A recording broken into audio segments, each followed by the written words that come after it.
What's going on, everybody? Welcome back to another Great Lakes Outdoors podcast. Today I am sitting with your co-host, that's always with me, Fonzie. Alyx, what's going on? What up, what up? And then we got the man, the myth, the legend, Troy Stokes, yet again. 2 days in a row for us now. Yep, back to back. We're getting the fishing season kicked off in the podcast room now. About time, man. No, I'm just joking. It's We've been too busy actually fishing. And doing everything else. It's been a crazy summer. But you want to introduce our guest today? Yeah, absolutely. So Mike Raber, really excited to have him on. Started doing a few tournaments, traveling together. Guy is sick and wickedly knowledgeable on everything fishing, and just have had a really good time in the last couple tournaments. Wanted to get him on here and pick his brain on some things. So welcome, Mike. Yeah, thanks, man. Thank you guys for having me. I'm looking forward to talking about it. Troy's talked you up a lot, so let's see what happens here. Yeah. All right. I'll try not to let you down. Troy's shaking right now, but no, we've been talking a while with getting Mike on though. Yeah, absolutely. It's been a hot minute. I think since this past winter, I believe it was. Yeah, we knew we wanted to get Mike on. He's been winning some huge tournaments, especially around this area. What'd you win? The Payback Bass. Yep. Last year. Yeah, the Super Stack or whatever that tournament was called. And then there was also the Stars and Stripes Championship last fall that my dad and I won. So we launched out of St. Clair, but ended up running right down through your area and going a lot farther than that. So I've definitely gotten familiar with looking at the shoreline of the Detroit River as I run by. Yeah, so is the Miracle Mild as bad as people say it is? Because everybody asks me that every single time, and I never know how to answer. Dude, just like anything else, it has its days. There is no doubt that I used to say that it's not as bad as what people think, but then every once in a while you'll catch it on a busy Saturday in July or August and you'll regret what you said. So it has its days. I think the hardest part about it is you can't do anything with the waves. It's basically just like driving through a washing machine. You just kind of get thrown around as it wishes. So that's the part about it that sucks. But I mean, you can make it. It's never as bad as what some people make it out to be. That's for sure. So here's my first dumb question of the night. What's the Miracle Mile? I was just gonna ask. Well, it's the whole Seawald section there right by downtown Detroit. Oh, yeah. The waves just go right back and forth the whole time. It's close to where you like to tell the story about where we got real wet the one time. Wet and wild, baby. Did you hear about that? Oh, yeah. You're wearing fucking Carhartt. Yeah, and we were about just so 90 pounds, and what was that, March, I think it was? Yeah, walleye season. Oh, walleye fishing? Oh, my God. Yeah. Troy was dumb enough to listen to me because I thought I knew the river better than I did, and I think we speared about 7 waves in his bass boat. Yeah. The old 2-stroke on the Ranger Z21, the 07, that thing's a little nose heavy. Yeah, dude, and those old 2-strokes, they were just a lot more sluggish than the stuff we have now, Like those little short adjustments were so much harder today. Can you say that again? You broke up a little bit there. Yeah, I was just saying that, with the old 2-strokes, we were a lot more sluggish than what we are today. Those little adjustments were a lot harder than what they are now with the 4-strokes. Yeah, oh yeah, for sure. Most guys were running the 4-blade, and I just got my prop back from when I dung it up there at the Potomac River getting into that sketchy stuff. And Imagine that. I think I'm just going to run the 3-blade. Do you still run a 3-blade, or do you ever run a 4-blade? I have both. I mean, I've played around with it. I still like running a 3-blade when I can. I mean, I've been in some really nasty stuff with the 3-blade, and I don't see a huge difference. So I don't know, man. I just kind of keep it simple. I would say maybe you could get a little bit better performance and big nasty stuff with a 4-blade, but I don't know, man. I think with the way we have our boats rigged modern, the way they are today, I'm not sure that it's as big of a difference as it once was. Yeah. Before we get into it too far, do you want to tell everybody who Mike Raber is and kind of your background and your introduction to the fishing game? Just for those who don't know you. Yep, absolutely. So, I'm, my name is Mike Raber. I'm from northern Indiana. I grew up in Wolcottville, which is a tiny little town kind of on the northeast side of Indiana, and I live in the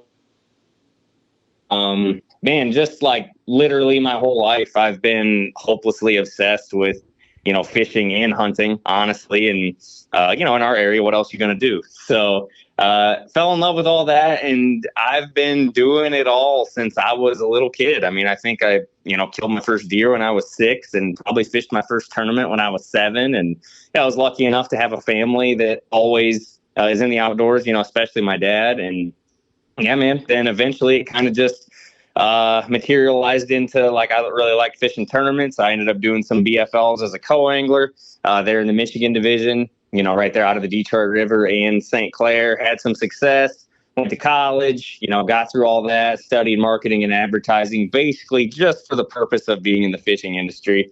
And now, then I fished the BFLs for a few years as a boater. Now I fished Toyotas last year, Toyotas this year, and some Tackle Warehouse Invitationals. So, dude, in a nutshell, I'm just a guy who loves chasing smallmouth bass whenever I can. But, I fish for a little bit of everything when the time comes up, too. That's awesome. I mean, it's kind of the same thing with our hunting aspect of it all. It's funny, too, because, we do these podcasts, we got the pages, whatever it may be, and people might look at us differently because we do this stuff, and it's like we're just normal people doing what we love, and people it's awesome seeing people strike interest in our passion for it. Yep. Absolutely, man. I mean, I love that. That's a huge part of it for me is that like now, my wife, she takes a huge interest in both things really, like the hunting and the fishing. So like seeing her get excited for it is really cool. And I don't know, I guess as I grow and get older, it's really cool to see people who are younger than me getting involved in the sport and really like having a passion for it, other than when they're like, beating up on me in tournaments now. So it's cool, man. It's neat to kind of, have something I loved as a kid and then, to trying to help other people get into it as well. That's awesome. Now, there's some big deer over there in Indiana now, I heard. Oh, yeah. There is, man, for sure. Like, I don't know. I think we've got it a little bit better than you guys do in Michigan, for sure. I mean, we don't need to go down that rabbit hole. Oh, but there we go. Yeah. Yeah, dude. I mean, we do, and I've not shot any booners or anything, but I mean, I've killed some really nice deer the last few years, in the 150s. And the problem is that fishing takes over. So like last year I was gone during the whole first week in November. So, you just watch your trail cameras and every morning you wake up and wonder what the hell you're doing, not in the woods. So fishing and hunting kind of butt heads there for a few weeks. That's what we were talking yesterday and talking about, I see goose hunting in the fields and you guys see fishing on the waters. It's like, you guys are crazy. Like, I want to be in those fields chasing birds around or deer, whatever it may be. I mean, we just got into deer hunting, or me personally, back into it this past year. So I'm looking forward to this upcoming year. But it's kind of like the same thing back and forth. It's, how much time are you willing to put into something, like whether it be food plots or trail cameras and clearing lanes or whatever it may be, or, bedding even. And same thing with fishing. Like, you get out, like you get what you give into it. I think I said that all jacked up. I couldn't agree more. Like, I think that's probably, for those of you listening, that are the people who are listening who don't, fish a lot of events, especially like BFLs or higher level, dude, like it never ends. And I think Troy could probably attest to that. Like, even when you're off, it's like every day you're either fixing something, you're, improving something, you're practicing something. Like, dude, it really doesn't end. The research, the repairs, like it just never ends, man. You got to live it. Exactly. You do. Yep. And absolutely. That's what's so funny for me. Like, when you hear people start complaining, like, oh, why aren't we doing this? Or why can't we shoot that many birds or catch that many fish? Or why are we not placing in these tournaments? Yeah. Like, how much work are you putting into it? Like, it's behind the scenes stuff that's winning you guys the tournaments or shooting that trophy buck or shooting the pile of mallards out in the fields. It's the work that nobody else sees. I was related to sports. It's like the same thing as sports. Like, you do everything in practice so many freaking times, so then when it comes to the game, it's second easy. Nature. It's It's automatic. And it's tough. Like, there's a lot of sacrifices too. I know that Mike and I were going up to Champlain. There's a really awesome 4th of July party that I wish I was going to this weekend, but hey, I'm going to be fishing, man. Like, You're not coming to our party? We're going to be up there. We're going to be fishing. You guys can come to Champlain. Bring the party there you with go. you. Where is Champlain? ignorant question, but it's a long ways northeast, dude. Yeah. It's a poke. Yeah. oh, like really? New York, Vermont line. Oh, wow. I didn't think out there. I was thinking like North Michigan, like Northeast So Michigan. I was did like, I. Champlain. Was it like 13 hours from Yeah. where we're sitting, I think, here, Holy. like Gibraltar area. So what would that be? Like Lake Ontario area, that kind of way? It's, Yeah. In a Yeah. I sense? mean, I don't know. What would the Canadian part be that's just north of there, Troy? yeah. That's like Quebec. That's what I'm thinking. Yeah. I'm thinking it's too far east for Ontario. It is. Because the Yeah. St. Lawrence River, you would run into the St. Lawrence River when you go to that tournament. It's actually closer. Yeah. Right. Now we're all scrambling for our phones to try to It's figure out. I mean, it's where's really that? far up there, and it's right by the border. I mean, you got to go past the Niagara Falls, all that stuff. I mean, it's like Yeah, dude, it's truly a place that honestly fishes a lot like our lakes in, like, especially like northern Michigan. I mean, I don't know how you feel about it, but it really does. It feels like home to a guy like me, that fishes a lot of those bodies of water. It's just stinking gigantic. I mean, that's the main thing that's different. It's right under Montreal, so Quebec. Yeah. okay, Yep. yeah, and it's really long. Look at It's that thing. directly under Quebec. They call it like the Montreal. sixth Great Lake, and I learned that lesson the last time we were there, that it really is. Being a Lake Erie guy, I was like, oh man, you guys are nuts. This place doesn't get rough, and yeah, I ate those words. It definitely does. So it must not be Yeah. that deep then, or no? Oh, it's deep. Oh, it is. Because that's like what Lake Erie is. It's not that deep, so it gets Right. real quick, and And then St. Clair, you could say it's a toilet bowl. Like the waves are bouncing off of every side, so it's just it's rougher and rougher. And that's one thing for you guys in particular. That's got to be incredible, like to see what you guys are seeing in the country, like that you guys are seeing doing what you love at the same time. Like it's not like you're taking like a weekend vacation. Like you're doing this, For business. It's I don't know. Yeah. Pretty awesome. Yeah, absolutely. And I don't know, man, it's a perspective thing too. Like sometimes when you're out there doing it, and things don't go right, it's easy to be like, dude, what am I doing? But then when you really stop and think, like the amount of places I've seen in the country that I never would have seen without doing this, I mean, it's obviously like a side benefit, but dude, it is really cool. I mean, and you just always seem to end up around outdoorsmen when you go to these places. So I don't know, man, it's really neat for sure. No, that's Yeah, it's probably one of the main reasons why I think I've been able to just continue to do it too, is like we get out of the cold weather too. Like if you're doing the full tour and you're fishing down south in February, January, March, I mean it's a huge benefit really for me. I mean, to be able to fish all year versus really 6-7 months, 8 months, something like that in Michigan. Well, and it kind of comes back to the whole you got to live it thing. I think that there was a time when just fishing 6-7 months a year, if you were talented enough, you could get by with that. But man, the way things have gone lately, like I don't think you can take that break. I think that everybody's always working on getting better constantly with the amount of information out there. So if you're that guy that just hangs your rods up October 1st and hunts and then doesn't get them back out till March, like I just think you're way behind the 8 ball right now. There's so many resources now to make you better at anything that you do. It's 100%. Dude, the information is insane in anything.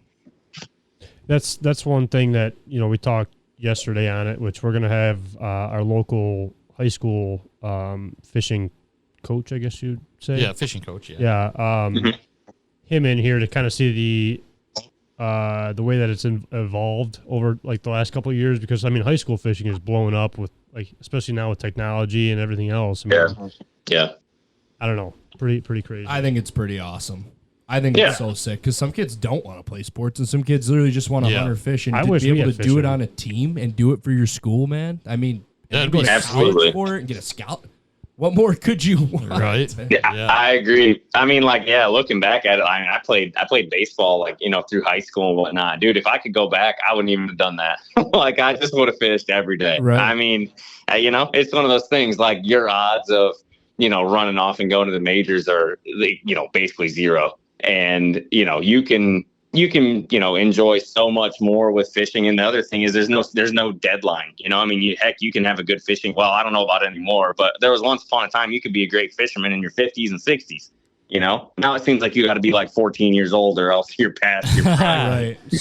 Yeah, I know, right? Like everybody that we have on here, I'm like, wait. Actually, you know, Mike, you're the closest to age of anybody that we've had on here for fishing so far, I think. Which is no, dude, I don't know what that means. All I know is I got old somewhere along the line. It's crazy. Yeah, but like, how old are you? Just turned 29, dude. I'm 29 too.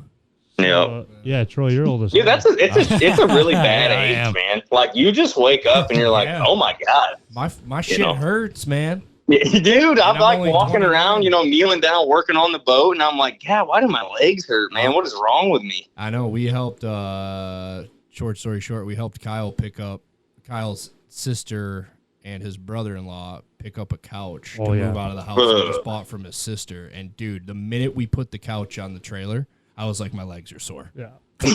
Like, and I played hockey. Crazy. I played hockey my whole life, and I'm like, no, my legs are sore. I'm done. This is it. You know what's weird is I'm the oldest guy here, and I feel like I'm young still, man. Like when I'm fishing these tournaments, when I actually think about it, I'm like, man, I'm 10 years behind because everybody that's like 20 to 25 seems to be in the invitationals now. But I just got there like 3-4 years ago, right? So I mean, to me, I felt like that's the way that you were supposed to do it, honestly. And I think that's one of the big changes that we've seen is like these guys that are just coming straight out of high school or straight out of college and just right into like a professional tour level and just making it happen. I mean, I never even heard of people really doing that, honestly, when I was growing up. Oh, dude. I mean, it was like a huge deal. You know, I forget. It was like when KVD first fished in the top 150, you know, the Bassmaster stuff. Yeah. I can remember that being like a huge deal. And he was like 21 or 22. I mean, that's just like commonplace now. And it's exactly what we've already talked about. You know, it's technology and information. There's no question. And it's nuts. I feel like, you know, I woke up one day, I was like 23, 24, and I'm like, oh man, I still got like 5-6 more years before I really need to like make that professional move. And like a year later, I'm like, oh my God, I'm behind by 5 years. Like it just flipped overnight. You know, it happened so fast. Absolutely. So speaking of that, you know, you've done really well. I kind of think you admitted that in your opening intro is you didn't just fish the BFLs and the Toyotas. I think you angler of the year in the Michigan division. Yeah. Once or twice? Angler of the year once as a once as a boater. Okay. So twice. Yep. And then also won a Detroit River BFL, right? As a boater? Yep. No, that was as a actually. The win was as a I've had, sadly, I think I've had 3 seconds as a boater. Oh my gosh. Yep. Yeah, dude. That just seems to be my gig. Now, last year I got some good wins, so I can't complain anymore, but I used to call myself captain almost for a while there, dude. Second place is cool, but it hurts too. I mean, for sure. Yeah, I've heard Captain almost a few times back at me. That's what the old lady calls me. With the future of fishing, and this may be going back to what we were just talking about, but before I forget it, with the future of fishing, like growing up wise, you'd see KVD or Bill Dance and Zone on the TV all the time. I mean, do you see progression or like it keep on moving in that kind of direction where people are like looking up to these top guys, or they have their own shows and they're not doing tournaments anymore as much? Like, do you see that still going that way, or do you see it kind of drifting off of a different path with that's a great question. I mean, I gotta be honest, like I don't know if like our generation as we age is going to follow that route as far as like looking up to those specific guys. I think that the difference back then was that, like, you know, those 4 or 5 dudes that had TV shows, they were like the only outlets of information, you know? So like you'd watch Bill Dance throw a dancing eel and you're like, oh my gosh, like I got to get out on the Detroit River to throw a dancing eel. And now, like, dude, there's every Tom, Dick, and Harry has a YouTube channel that you can get info from. So I think overall it's probably going to change where we're still really connected to more like the short form content. Like, I don't know if like that style TV show will ever be what it once was, you know? Our attention spans are like chipmunks now, man. I'm not sure we got that in us. Yeah. I feel the same. Crazy. Same with like our hunting wise though. Yeah. Like it's all like short film, like who's got the best music that goes with whatever. Yeah. Like, I don't know. It's a totally different world than what we all grew up in. 100%. It is, man. And we're talking 15, 20 years, you know? So, like, dude, who really knows where we're at 15, 20 years from now? Like, who knows? For Troy, right, Troy? What's that? Maybe 30 years for you. Yeah. Yeah, right. I remember when, we didn't even have the cell phones or anything. So, Jeez, oh, please. Just stop while you're ahead, man. Just stop while you're ahead. I was telling Kyle in the car, like, because our primary thing is we duck and goose hunt. That's our big thing. And, like, I remember telling Kyle in the car, like, I'd go to the flea market with my grandpa and get rich in tone tapes.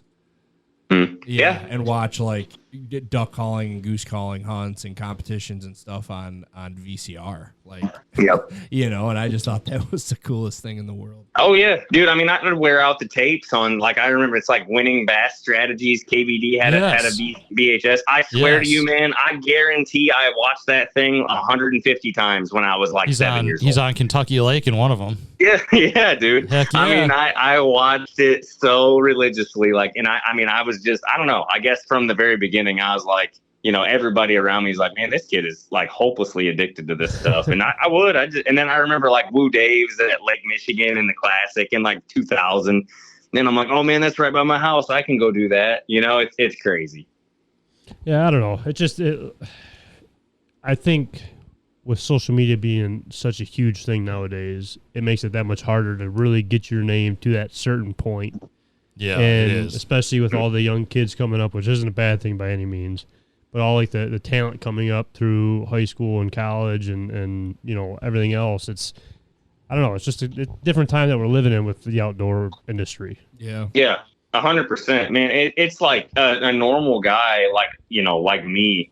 I can make a high quality hunting, of shooting a 140-inch buck. I mean, I can make a high quality video with, basic equipment, like nothing too crazy, and like put it on YouTube, and it's awesome. It's just, that was never done until we had all the things that we have now. So like, there's just so much parity. There's so many guys who can do the exact same thing that it's hard to stand out. And I think like that leads big time into like the sponsorship world for everything, for hunting and fishing. But there's just hundreds of thousands of people doing the exact same thing as you. At the same time. I mean, even speaking sponsors wise, it's tough too, because, like you want to be that it factor of a company like reaching out and seeing something different in you. But at the same time, it makes you wonder how many of these guys are actually like just doing it for the wrong reason or faking it to make it, in a sense. Like, I don't think everybody's real true to themselves to a point once they're behind the lens of a camera. Yeah, 100%. Yeah, or especially like there's guys that, this has been a little frustrating to me personally. I've had experiences where like you run a product for a long time and then the company gets acquired or something like that happens, and then they literally buy people, and the people have never used their products. I'm like, wait, I've used your product my whole life. And then you're getting dropped and they're buying guys because they have a bigger follower count. Like, right. That stuff's crazy to me, but it's real. It's the power of social media, man. It's a scary thing too, because if you don't really look at that stuff, like the bigger companies that, maybe they don't have the time for, or like the care for it, they just want to see the number and that's it. You really don't stand a chance behind it, man. That's it's sad, honestly. Yeah. Yeah. It's definitely an issue in the fishing industry right now. I mean, I think we'd both agree with that. Is it's tough to get, especially the fishing companies. They're extremely tough to tackle and to really stand out and get some really good support there. Whereas some of the non-endemics, and we talked to Robbie about that too, like seems like they're just a little bit more willing right now to back guys and put up some money as well. Yeah, 100%. I mean, it's a tough spot because as there's more entrants into the industry. There's more people trying to get the money. We're in a tougher time economically than what we were, 2-3 years ago. So there's less money to go around, and it's just kind of a catch for sure. You've got more guys wanting it and less of it to go around. So we're all kind of fighting the same battle. Well, thank God, our guy's got a 6 handicap or whatever it was. Or, yeah, right. Yeah, dude. That's awesome. That'll save us. Yeah, no kidding. Right. Well, so I was talking to Kyle a little bit before this started, and I thought this might be a good topic. It's about forward-facing sonar, but it's about a certain technique that actually I think we're going to try to do at Champlain, which is, I think it's what you did at the Toyota Series Championship, kind of the hunting aspect of fishing. If you kind of want to describe what it is that you look for and how you actually do it. Yeah. So I guess you're talking about what I call minnow dipping, I'm guessing. Yeah. Yep. So, I mean, the truth is, like, obviously most of the people who are involved in the fishing world now know all about forward facing sonar. And like in the beginning, when forward facing sonar came out, it was like, for me, it was basically like, oh, I'm looking around, there's a fish, I throw my drop shot at it, I let it sink to the bottom, the fish eats it, and I reel it in. At least that's how like Claire was. And then I don't know, as time has passed, it's basically become this tool that helps us to like target a species of fish, or not a species, but a whole population of fish that, was always there. We just didn't know it.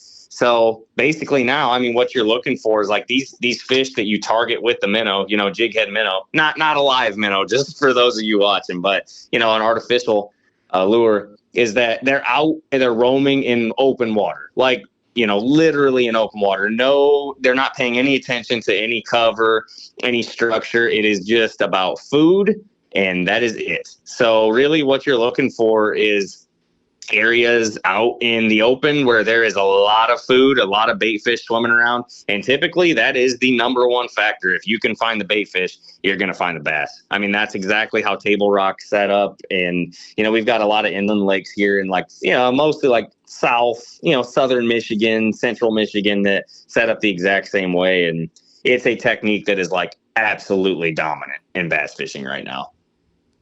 Do you guys ever target like this time of year, especially with all like the bigger boats out there? And this might be a dumb question too, but just kind of popped up where there's a lot of seaweed beds like floating at the top of the water. Mm-hmm. Do you guys ever target those like underneath? I mean, there's got to be some sort of like some fish underneath those. I mean, in the deep water though, I'm talking. Oh, in the deep water. Oh, I thought you were talking about the shallow water. I was like, well, yeah, the shallows. I mean, it's like, don't get Raber started on that. All right, yeah, dude, absolutely. That's the fun I'll fish for some largemouth up shallow. That don't scare me. But I mean, there's got to be some water, some bass that suspend up. I mean, there's got to be some bait fish up in those weed beds that are getting clumped up out in the lakes and stuff. No. Yeah, and I think that's to really do that. I mean, you kind of answered it, but 100%. It's just if that does bring bait fish, then like 100%. I mean, it's just like. I guess it's just like if you're looking at it from, obviously this isn't legal, but if one guy's got corn in his flooded field and nobody else does, you're like, where are the ducks going to, where are they going to be? Like it's basically just that exact same thing. Just these fish are 100% bait fish oriented. Who does that? No. Yeah, right. Yeah. I don't know. It's just a moving bait pile. That's actually a pretty good idea, the way to think about it. I mean, I don't know. It's just a thought process because, I mean, like I said, all these big cabin cruisers are out in the middle of the water. Not the corn in the pond or whatever, but I'm talking about like the bait fish. Like all these cabin cruisers are out kicking off the seaweed and the boats coming off the beach around here. I mean, you see some big clumps out in the lake. I mean, when you and my dad went out, Fonz, like there were some big clumps of seaweed out there. And, oh, yeah. I don't know. I think the thing that I've heard about, and Mike, you know better than me, but is you can kind of tell where the current pushes things by looking at those, because as the winds and the currents are moving around, especially the bigger lakes like Erie, that stuff it kind of congregates in the areas that happen to also be where the bait fish are going to be and the smallmouth. It's no question, man. I mean, a huge part of Lake Erie that, most people maybe don't understand is exactly what you just said. Like you go out there on a day and if you pay attention to how that grass, especially mostly in the fall, like when those fish really push toward the river, but if you watch how that grass behaves, I mean, you literally can find current seams and current breaks that you'd never find any other way. And that stuff is always, the best spot in an area is going to be, where the current creates. It's just something different. Yeah, it's like a feeder for them. Just brings the food to them. Yep. Yeah, it's a conveyor belt, man. I mean, it's like if you could sit on your couch and cheeseburgers just rolled by. I mean, that's pretty much what they're accomplishing. I'll tell you what, I'm not getting off the couch then. Like. Exactly, dude. Exactly. They pretty much stay home. I mean, I think that's kind of what I love about that lake is that, St. Clair scares me because it's like every time you find them, you worry, like you go to bed that night and you're like, man, I hope they're still there tomorrow. But with Erie, I'm not saying it's never happened to me, but for the most part, man, if you put them to bed somewhere, like they, unless something really drastic happens, they like to stay home out there, which is nice. It's funny that you kind of use that terminology because like that's my whole spring right there. I'm putting the birds on a roost. I'm hoping they're going to stay there. Hopefully a coyote ain't going to jump them off out of the roost, and hopefully we get on that turkey in the morning or something. Yeah. Well, the interesting thing is that, and I don't want to help any of the guys competing against us, but I think that the people that don't live here think it's the opposite. Like I think they think Erie's a scary place and St. Clair's like the guaranteed deal. Oh, dude. I mean, St. Clair's a guaranteed deal for like 16 pounds, but I mean, nothing's a guarantee, especially in smallmouth fishing. And the thing with Erie is I think that Erie is higher risk, higher reward, because at the end of the day, like if it gets, too nasty out there, like you're not going to be able to do what you need to do. But I don't know. I mean, there was a day that came, like I used to be a 100% St. Clair guy, and I guess I would just get frustrated because I started to struggle to kind of differentiate myself from everyone else. Like once Live Scope got super powerful, I'd see other guys in the same area as I was, and they're just head down going around pitching at them. And I'm like, man, I can't really do anything super different out here right now. And that's when I started, it was probably mid 2020 or mid 2022. I mean, when I was like, man, I got to learn Lake Erie. Like, and St. Clair was so dominant for so long that I just never really worried about Erie. But I don't know. Now that I've put the time in on Lake Erie, man, like the thing I love about it is that there's just places that they just get to year after year, day after day. Like it's just a lot more consistent to me. And for me, I think Erie has always been that way. Just no one's really dissected it enough to really find where those fish are actually stationed at, or it's massive. There's so many different crevices and just places you wouldn't even think. Whether the current's too strong or it's just whatever it may be, like they just overlook it so much, I feel like. And then St. Clair, like I said before, you're growing up, you're watching all these guys go there, catch all these monster smallies year round, and everybody starts flocking to that lake. Right. Yeah. So let's take a poll here then, because we were talking yesterday a little bit about what it might take to cash a check in that tournament. What do you think is going to be the 50 cut? 50 cut. Well, I guess we'll do it. There's a lot of factors that feed into that. I would say, barring like a major crazy weather event or, just something stupid, I would not be shocked if we're looking at, gosh, I don't know, maybe 19 a day. Like high 18s, 19 a day would not shock me. I don't see it being a whole lot higher than that for 2 days, but if we get really nice weather, I could see it being closer to 20 for sure. That's crazy because that's exactly what so Robbie said. I was like, man, that seems a little high. I don't know, dude. I mean, I don't know. We'll see. The time of year, I guess, kind of scares me a little bit. And I don't think somebody's going to catch 74 pounds. Like, I don't think that's going to happen. But I do think that if the weather's good, like those guys are really good, man. And if we have good weather in practice where they can get comfortable, I mean, let's face it, dude, like 90% of that is just a scoping deal. I hate to, the areas maybe, not, but like those guys, if there's anything that whole group of anglers is phenomenal at, it's scoping. Like if we have good weather, I will not be shocked if you've got to catch over 19 a day to get paid. Yeah, I could see that. I mean, it seems like I always get surprised at the weights, honestly. I always feel like it's going to be a little lower, and then it's not. But then it seems like I've been lucky this year, too, where I think I'm going to suck, and then I don't. So, yeah, it's been weird. It's been a weird year for me anyway. Yeah, I don't know if you get lucky or if you're just really good at making it sound like you're getting lucky. I'm not sure yet. I'm still trying to feel that one out. Yeah. Well, my practice methodology is I just try to find new or different things. And then if that doesn't work out, then I kind of fish stuff that I feel like they're going to be on, which it happens that they were on it this year. So I guess it worked out.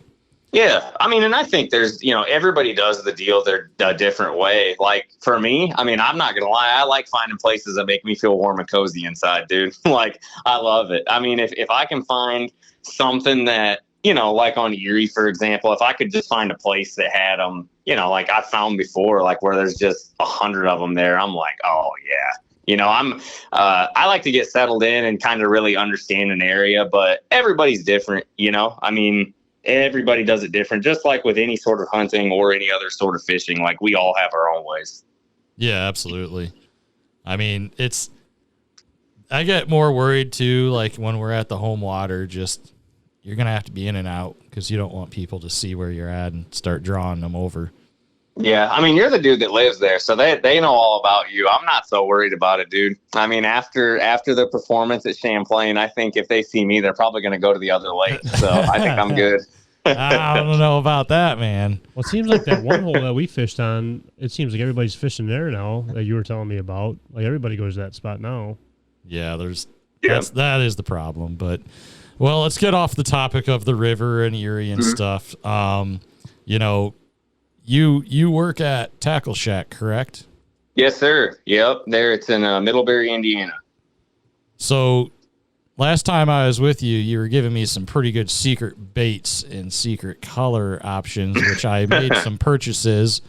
Yeah. Any recommendations for the viewers who might just be starting out as far as like just go-to baits and go-to colors for just kind of like spring, summer, and fall? Yeah, I mean, I think especially, being that most of the listeners are in our general area, dude, like there's, for largemouth and smallmouth, there's something you've got to have in our area. That would be a tube, absolutely. And like just in colors, man, I do keep it really simple. Now, like with the hard baits and stuff, I mean, yeah, I get a little crazy. I spend a little too much money, but with soft plastics, like a couple things you got to have. If you're just kind of a base level fisherman and you just want to go out and have some fun, I mean, you need tubes and you need Senkos. And one of my favorite baits that I feel like is just a really good, I don't know. It just works for everything in our area. Would be like a poor boy's Erie darter. And for me, all those baits in like a green pumpkin type look. That sounded like a different language. Yeah, what did you say? The Erie darter. Yeah, the Erie darter, man. Troy knows about the darter. I know that. I was probably throwing a darter when you were on my boat that one time. Honestly, you didn't even know. Yeah, probably. Oh man, springtime for me. I'm throwing tubes. I don't care how deep the water is or where I'm at. I'm throwing tubes, green pumpkin or yellow, and that's all I'm throwing.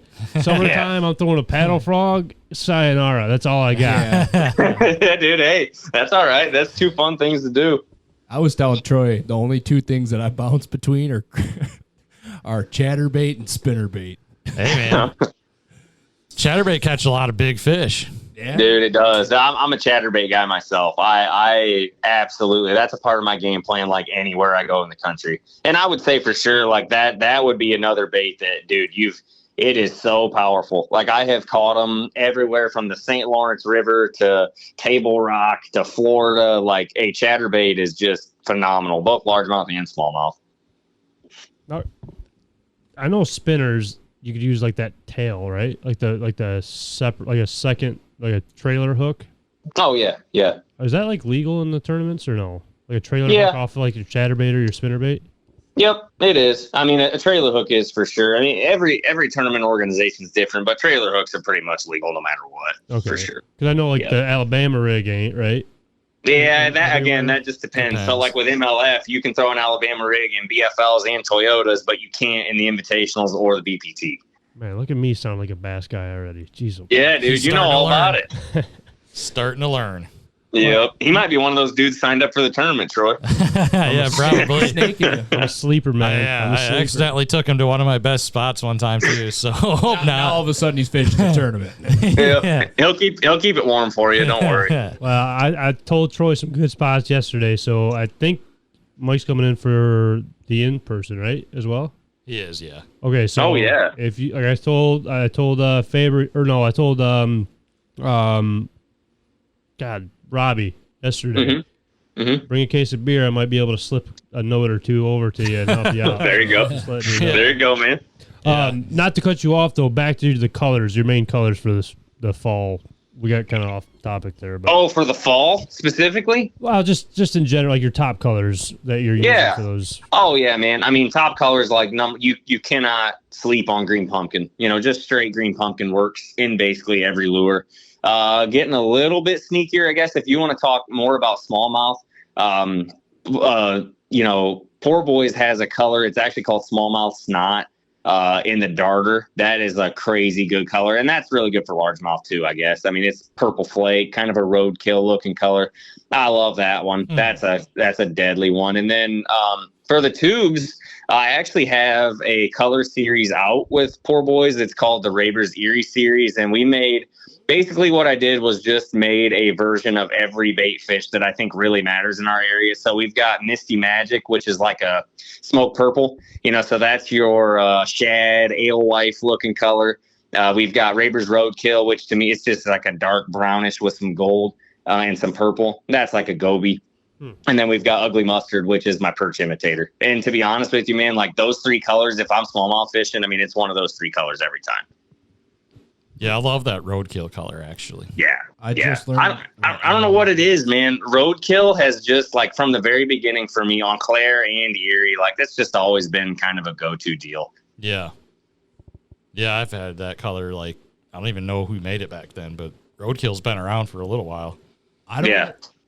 Do you know if they're this is my ignorance just because of, I didn't really grow up crazy fishing, but I just learned like what alewife bait is. Like I just saw them on Lake Michigan all starting to float up dead, like all over the place. Do we have those in Erie? I don't even. Man, good question. For the most part in Erie, I mean, what I've run across is shad. Yeah, shad. For sure. That's shad and gobies and obviously perch. I couldn't say for sure. It's probably a regional type thing too. Like what could exist in the Eastern Basin might not be the same really for us. Right. But like some key lakes that I know, like over my way, like Paw Paw Lake over here is loaded with alewives, and then you've got Gull Lake has the smell, and like that's kind of where the whole minnow dipping thing has come crazy. It's like all those fish that have been out there for, eons, hundreds and hundreds of years chasing around bait fish and never got fished for. And now they're just getting harassed by jighead minnows all the time. So I mean, that's the thing too, where we had tons of smelt here at one point. Now they're just gone. So I'm sure that was some sort of big, bait fish that the not just the walleye, but the bass were chasing out there. Oh yeah, for sure. We asked Robbie yesterday too. Me and Fonz were out here working at the marina the other day. Call us crazy. You're probably gonna call us crazy. Mm-hmm. Did you ever know that there was freshwater jellyfish? Oh yeah, that's a good one. So I know of them. I've seen them in several places. I've never seen them there. Where have you seen them? They're weird looking, man. It almost looks like a plastic bag underwater. Yeah. It was the weird. They're goofy. What did we see? 5 or 6 of them in the marina? Yeah. No kidding. And I mean, do you think that bass maybe target those in those deeper, flowing current bodies of water? Dude, maybe. I mean, who knows? Like you see guys like Taku Ito. He just won at Smith Lake, and he's using like these big baits that look like dice with skirts hanging off of them, and like. Who knows, man? Like, who knows? I think that there's probably a lot, and I think LiveScope taught us a lot of this, but there's a lot that happens under the water that we don't know about. So, like, they're down there eating turtles and all kinds of crap, man. We have no idea. I mean, that is true, because we talked to Robbie about it as well, like with, like, the lures and stuff going, like, to these crazy high-expense lures nowadays compared to, back in Troy's early years and like the 1850s where they're just carving their own lures out and stuff, It's, right. Lures. Using like folding some grass over and using that. Right. He's trimming the cat's tail and using that as whatever he was using it for. It's not a bad idea. You're right. New marabou. Yeah, no doubt. But I mean, do you think that there's a difference? Because in my opinion, they're all going to catch fish. I mean, I don't know. I think that, like, you never want to go too far from the roots, I guess, is my whole thing.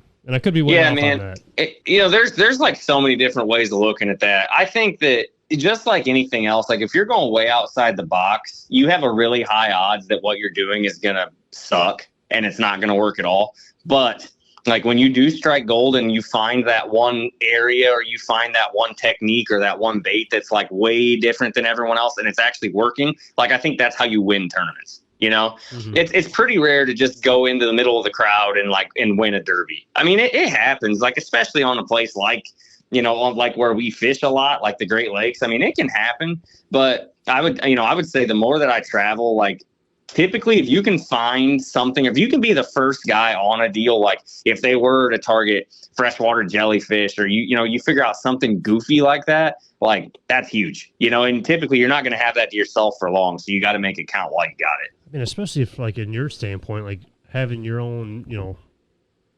style of lure or soft plastic. Yeah. I mean, you open up that door right there and that's a whole different, like just selling point that no one's ever even touched. I don't know how you're going to like represent that, but yeah, I mean, you just never really know. Yeah, it's been huge. And I think for me, like I work with Poor Boys for the first time this year and, they're just an iconic brand when it comes to soft plastics. And there were some holes in the color lineup that like I've used in other brands in the past. And I kind of just, took what I liked and what I didn't and turned them into like what I feel like, honestly, if you're a guy that's going to smallmouth fish, those 3 colors will have you covered in any situation. Another sponsor I wanted to bring up was Gibraltar Duck Hunters Association. Whether it's from youth hunts to cleaning up the beach to dinners, anything just in the community alone is an amazing thing to team up with these guys, and can't speak highly enough of them. From everything that they do, it's absolutely amazing, and I highly suggest anybody out there that has a local DU or just a small association, highly suggest teaming up with those guys and giving back as much as you possibly can, because if not, who knows what the future holds. Like I said, greatly appreciate those guys letting us team up with them, and I really cannot express how excited I am for the future. But back to the podcast. So, how much the old famous thing is lures catch more people than they do fish. How true is that nowadays compared to, because I still feel like that's a very, relevant thing. Everybody sees these big guys on YouTube catching them with this bait. Well, have you seen my garage lately? No. Yeah, I think Troy, so when we were, which he had just made a good check, so hey, whatever, but we were sitting down at dinner at Champlain, and he was on his phone, and I forget, somebody like, what are you doing, Troy? He's like, oh, yeah, I just bought a jerk bait for, I don't know what it was, like $180. Oh, yeah. Dude, but we all do it. Like, we all have those couple things that, like, we truly believe that we've got that are just that much better. Like, it's worth it, I really want to throw that, though, because, like, I don't know, to me, that's crazy. What if you lose it? He made 10 grand with it. That's what he said. Like, I get it. I understand, but, it's like you never really know. Was it the bait? Was it the color? Or was it just his confidence in it, dude? You just don't know. I'm going to tell you one thing. I'm not ever throwing another color there. So if I lose all of them, I'm screwed. I don't have any, and I didn't make a check, so I don't have $200 to spare, so I guess I'll just keep throwing the poor people colors. But man, to answer your question, I think, dude, I work at a tackle shop. Like, I'm going to shoot you straight. Like, yeah, there's no question that lures catch more fishermen than they do fish. Like, there's no doubt about it. At the end of the day, like, if you really forced me to do it, I could cut down to like probably, I don't know, maybe 20% of what I carry. But man, that's no fun, first of all. And I think we're always like all driven by that idea that like, man, what I'm doing is just different enough. It's just different enough. Like the reason I'm catching them today and they're not is because I have red flake in my, in my jig and they don't, and is that true? Probably not, dude. Like, probably not. But I think that we all want that. So we always are, spending way too much money and trying to be the guy that's doing it different. I mean, I could use that too with like our goose decoys wise. Like, do we need that many?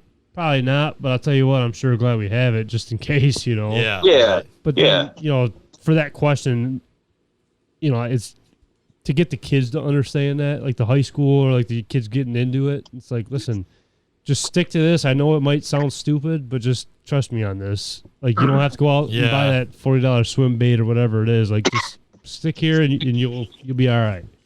Yeah. I mean, there's still guys in like all the local bass clubs that like literally don't own anything other than Senkos and like go around skipping boat docks with green pumpkin Senkos, and they still win tournaments. Like, there's a, I guess it's kind of like efficiency versus, doing something different. It's like, if you're doing the same thing as everyone else, you just got to be better at it than they are, And I think that if you're going to do that, that's fine. But if you figure out something new, then you've got a little bit of wiggle room, I guess. Oh, yeah, we got a store or a post on our Instagram that I'm out fishing Troy with just a wacky rig on a Barbie pole. Even though Troy wasn't there or anything, but I still outfished them there. That's the one you caught, right? On the Barbie, yeah. Yeah. Everybody was making fun of me because I forgot a pole that day, and I was like, I'm going to Walmart buying a Barbie pole, and I'm going to outfish all you guys. Heck yeah, dude. I was the first one to pull a fish in the water in the boat, and I'm freaking out the whole time because that line's so thin, Oh, yeah. It was bad. I think I lost like a 4-pounder. It jumped on me. Yeah. And it's my fishing story. I'm going to tell you how I want it. That fish could have been 10 pounds, and you still believe it because you've never seen that fish. New state record, man. Right. And, oh, man, it was so tough because you couldn't set the hook on that little pole there. There's no flex on it or anything. But, yeah, you'd have to put the fear of God into him if you're going to get a hook set with a Barbie pole. Oh, trust me, they fear God when I step on the boat. They are scared. Trust me on that. He's caught. The walleye are probably more scared than the bass, though, honestly. Yeah, well, you guys are in the walleye capital of the world nowadays, man. You got it made for that. I'll tell you what, though, man. Like, once turkey season hits, and Fawn's can attest to this, like, I'll walleye fish, and I love walleye fishing in the springtime. But once them spring turkeys start gobbling, that's all I'm thinking about. Yeah. All I'm thinking about is them wing feathered creatures that piss me off 24/7, and just hoping that they mess up one time. Yep. I don't know. There's something else to that. Kyle's damn near in the tree with them, roosted. That's how he's with them. I'm telling you. Yeah. Kyle's extremely dedicated at pretty much everything that you've done is what I've noticed. I mean, that's actually how I met Kyle, it was like every day on the river. Mm-hmm. He's like, well, who's that guy I have an aluminum bass tracker also, Mike. And like, that's my secret boat. So I don't tell a lot of guys about that, but you're going to practice with that one out by Peely? If I could make it out there, I would. Yeah. He's telling everybody that's listening his big secret. Yeah. But no, you guys, I mean, he was just out there like every day. And I mean, I had just kind of moved to the area, so I was out there every day too. And I mean, that's kind of what we do, I guess. Right. Well, then we went to the beach, and that's how we started talking. I mean, it's crazy how that kind of stuff works out to where it's like, it goes back to wherever you go, you kind of run into those outdoor guys, and just start conversation up. And I don't know. It's crazy the friendships you make. I mean, I think we're all just drawn to that, I mean, I think that's the one thing we can all share is that we're addicted to the things we do. I think any true outdoorsman is like unhealthily obsessed with what we do, man. Like, sure. I think that's it. I mean, I talk to them, whatever. I talk to 100 of them every day at the shop. And like, that's the thing we all have in common is that like, this is what we love to do more than basically anything else. That's for sure. So, we talked a lot about how you've done very well, and I know the Invitational's coming up. Have you thought about next year at all yet? Like, what are your plans? Like, what do you think you want to do moving forward? Man, it's a hard question to answer anymore. Like my whole life, I was just like 100%, I'm going to fish professionally no matter what. Like, that's all that I'll do. But, man, I don't know. It's like age has made me either more scared or more wise, So like when you stare down the barrel, like, I don't know if people, understand it. I mean, obviously you would know way better than me, but like to fish a full season of like the Invitationals, I mean, dude, like just in entry fees, you're at, $30K. It's a lot, man. So it's one of those things like I really love kind of the space that I'm in right now. Like, I really like the Toyotas, and I like the Invitationals. I think if I could get a major win, like win an Invitational or win, like seal the deal on the Toyota Championship or something, like, yeah, no doubt. I mean, that would be my stepping stone. But really, like, I think my main plan going forward is to kind of tournament-wise just stay similar to what I'm doing now. But I definitely have plans of starting to guide and whatnot moving forward. So that'll be in the works here in the next bit for sure. Awesome. And you're already doing some electronics courses? Yeah. Right? Yeah, absolutely. Mostly local, mostly here around northern Indiana, southern Michigan, but specializing in live scope and also working a lot with side imaging, 360, just kind of showing, people, you spend $3,000 to $7,000 to $20,000 on these stinking graphs and electronics, and half the people who do that really don't know how to use them, man. Like, that's what I've learned. And so, they basically an hour on the water, I can get them pretty well dialed in to being more comfortable with what they're trying to do. And it's fun. I mean, I enjoy that. It's really cool to do that. And then have somebody, call you the following week and be like, man, I won my club tournament. I caught 3 of them looking at them with live scope. I'm like, dude, good for you. That's awesome. That's awesome. That's really cool. What do you think, like, the mistake most people are making then? Like, cause they go buy them and obviously big investment, like you said. And like, why do you think that is it just time on the water? Just, they're not looking at it enough? I think there's 2 things. There's number 1 is like installation and 3 things, I guess: installation, power source, and time on the water. If it just depends, I guess. I realize that most of the people that are around, if they're going to buy, a live scope setup, that they wouldn't be close enough for this. But Tackle Shack, where I work, there in northern Indiana, like, truly the best Garmin, really any electronics installer I've ever worked with. Like, the wiring is super clean. That makes a huge difference on picture, man. Like, if you're not a super handy guy, I don't care who it is really, but like, go to somewhere you trust to have this stuff installed, because that is massive. That can mess everything up from the jump. And power source, like, the number 1 issue that you see when you get in someone's boat more often than not is that they are running 2024 electronics on batteries that were made for 2004, and like, their live scope's getting 11 volts constantly. And dude, it's basically just not the most efficient way. So like, the advent of lithium technology has been massive. I run all MillerTech batteries. I believe that they're, definitely one of the premier lithium brands in the industry. Their customer service is awesome. And like, so all my graphs are getting 13 plus volts all day, every day. I never worry about having dead batteries, and that's massive. So, spend the money. You're already spending a few thousand, like, definitely get yourself a lithium. And it doesn't have to be crazy. Like, you can get like a MillerTech 33 amp hour or a 50 amp hour and be perfectly equipped to run like a scope setup, and then time on the water. Like, obviously all that stuff is just the beginning, but just like when you get a new rifle or you're patterning turkey loads or whatever, like, if you don't put the time in, you're just not going to be that good at it. So like, you've just got to accept that in the beginning, it's not going to be easy, but when you're out there, you got to really put the time in and keep your head down, literally, and figure things out. Mike, I was going to ask you, why do you think Milwaukee Tool is the leading cordless innovator in power tools? Why do I think that is? Yeah. Well, I couldn't say for sure. I know that a lot of people use those batteries to power live scope setups. I can tell you that much. Lithium battery technology. Yeah. Right. It's off the truly charts now. It's the way of the future, man. Like, I hate to say it, but I don't think that like lead acid batteries will be a thing for marine applications, especially within like 5 to 10 years. I just really don't think it will be. I don't either. Lithium's taken over pretty. It's lighter. It's way more efficient. You get higher voltage. Like, its life cycle is literally 10 years. Yep. Or more. Like, MillerTech has a lifetime, it's basically a lifetime warranty because you get 10 years on a battery. Like, that's ridiculous. That's crazy. Yeah. I mean, lead acid, because I mean, I fish awesome. a ton, just like a lot of tournament guys, I fish a lot. So like a set of lead acids, I mean, I'm lucky to get 2 seasons out of them. Yeah, I was right there with you, man. And it's like, especially too, they don't have if you let them sit, if they don't if they discharge lower and you let them sit, like those lead acids, man, they just start oxidizing inside, and it's just like you're losing more and more. Yeah.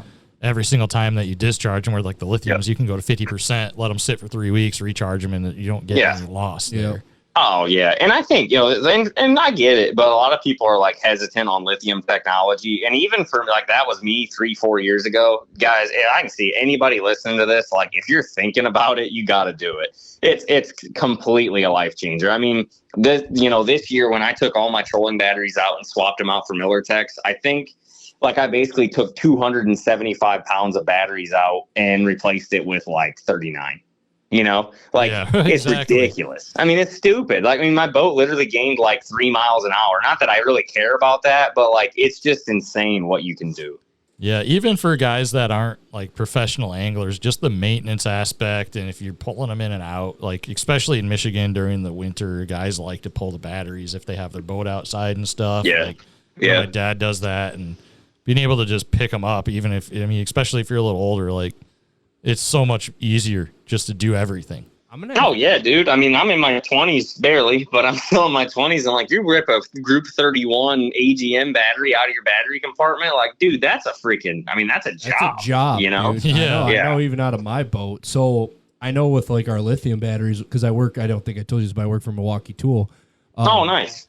So with our lithium batteries, does yours have to be recharged after every time you go out, or how does that work? Are they definitely not necessarily. Like, okay. Dude, it's insane. I mean, I could fish a full tournament day and like my trolling system. So I run 236 volt 50 amp hours. I mean, I could be at like 82% after a full day on the water. I mean, I could probably fish 2 more full days and never even blink.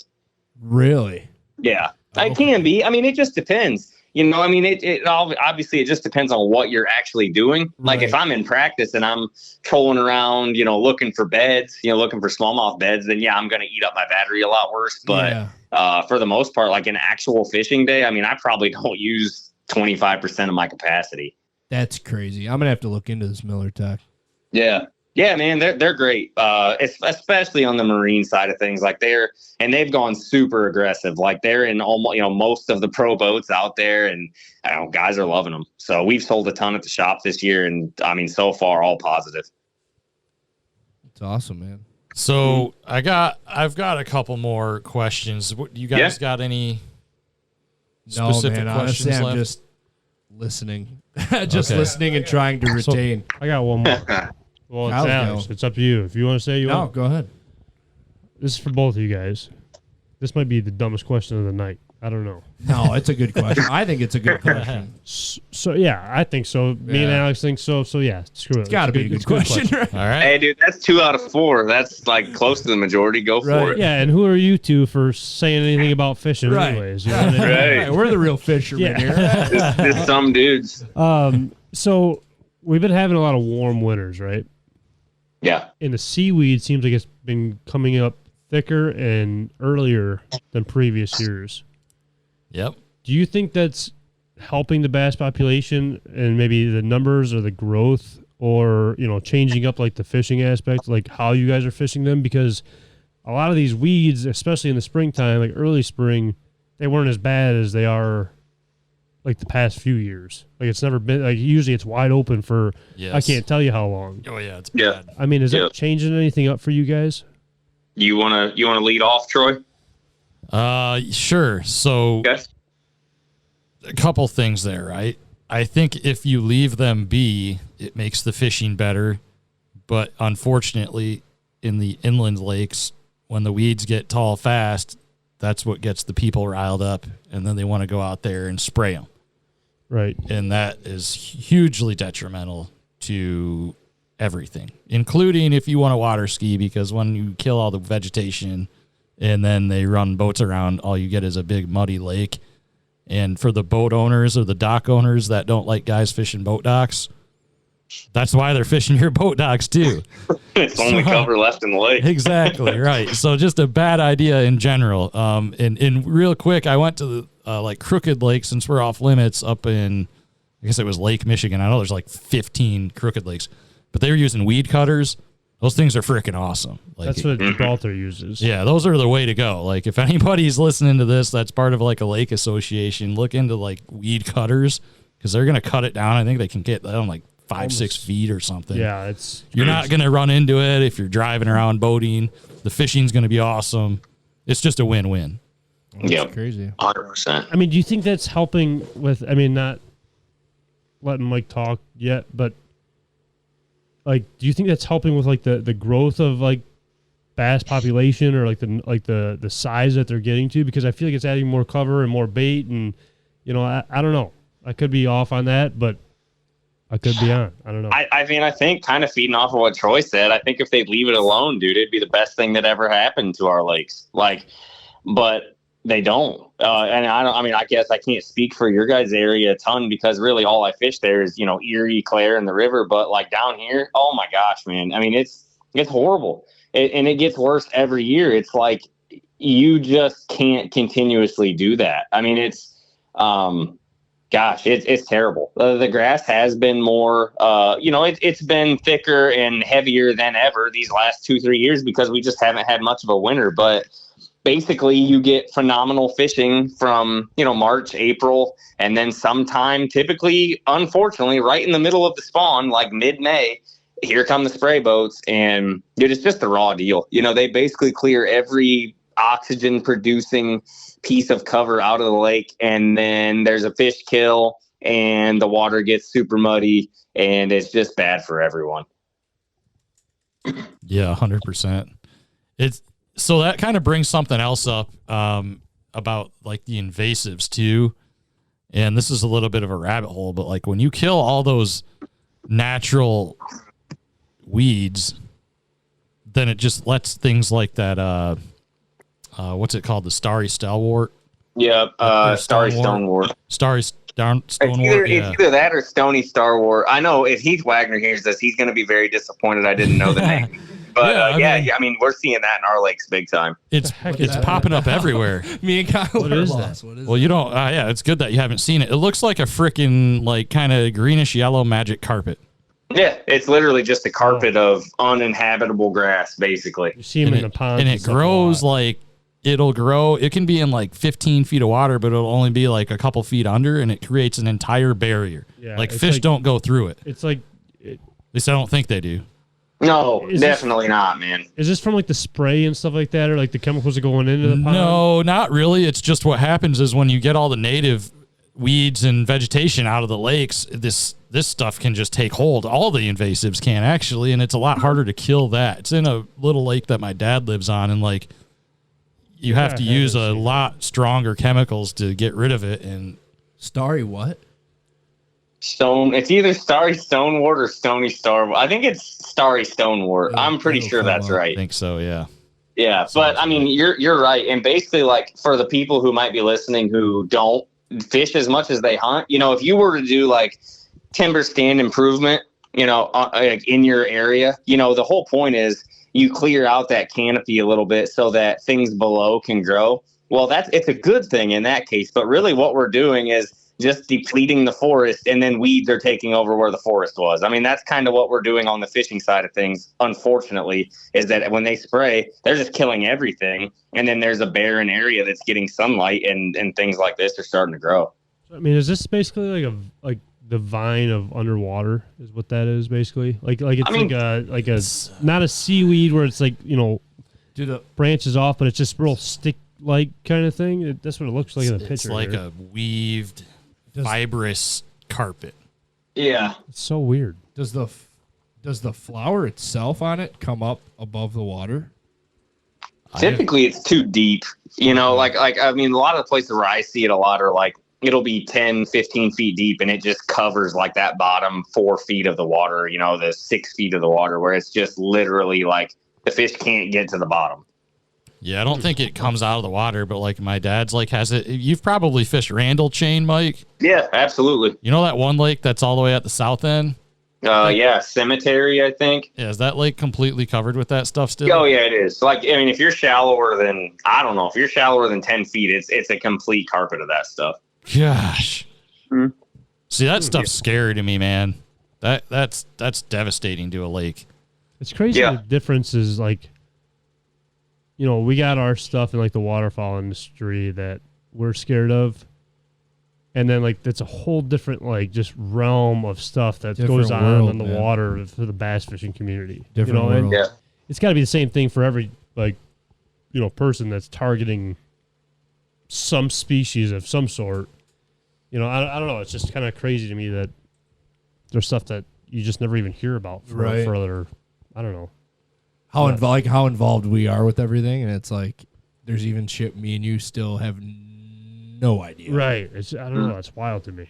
Absolutely wild. Yep. But you guys good?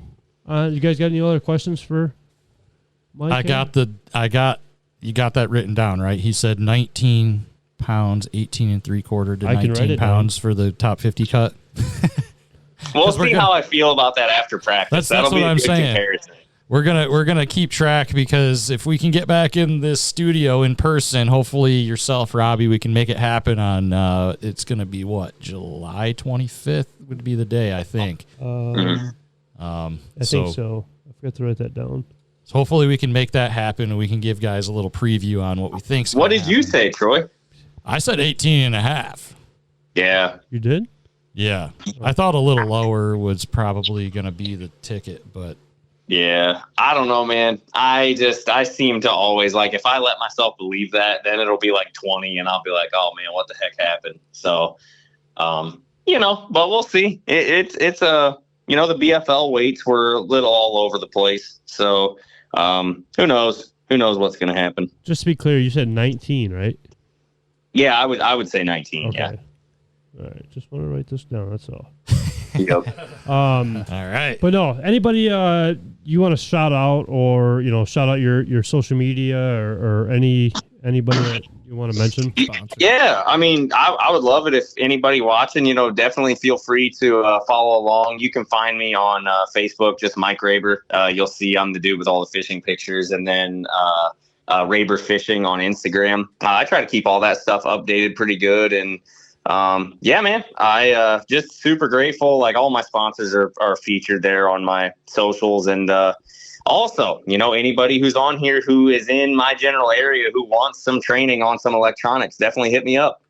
When I'm not fishing tournaments, I'll pretty much I'll travel within, you know, 60 miles or so here of Elkhart, and we'll get something done. So, you know, and just like what we talked about, this industry is extremely expensive. So anytime, if you're an outdoorsman and you like that another company is supporting a guy that's doing something similar to what you want to do, I mean, kind of pay it forward by supporting that company. I mean, we you know, I think these companies make it possible for all of us to do what we love to do. So we got to kind of look out for each other on that front.